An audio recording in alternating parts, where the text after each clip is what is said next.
you don't know. We don't know. Someone knows. But with the Amazon, nobody knows because it's never been done before. And why would you want to push it to that? And so I think that, more and more people are understanding that you need healthy ecosystems for human life to thrive, that these things come standard. They're free. These ecosystem services are free. Life on Earth comes standard with fresh water in the streams. It comes standard with fish in the ocean. There's food everywhere. There's sunlight, there's plants, there's ecosystems. People understand. People start talking about, we should, we're going to go to Mars. Great. It's Bill Maher. I loved Bill Maher's thing about, where he goes, fuck Mars.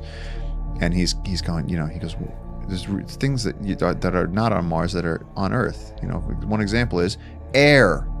He's like, you don't understand. We have ecosystems here that create the environment you live in. Without oxygen in the air, that is because of the ecosystems.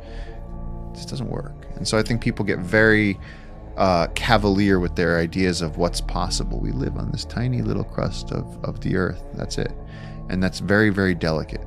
And something like a hole in the ozone layer. Or you hear that when Krakatoa went off, the entire globe cooled because of the smoke from Krakatoa actually. When was that?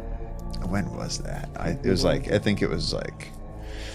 The whole world cooled because of that. I believe that you can see it. When? Krakatoa? No.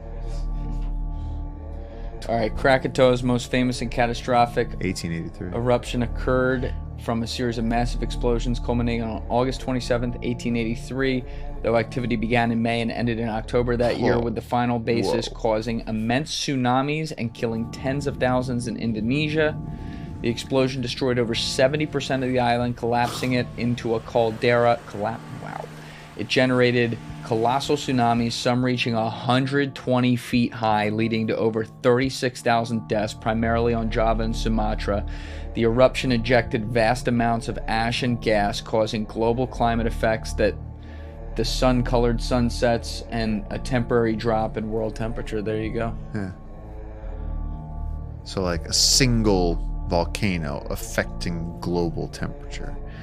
You talk about something like the Amazon rainforest. That's pretty much the defining feature of our planet. It's like the face of Earth. It's the big, nice green thing as you're coming in.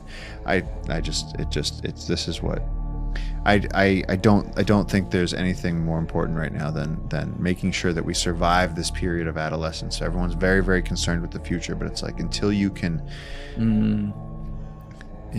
show that you can manage the things that you've been given for free. That's right.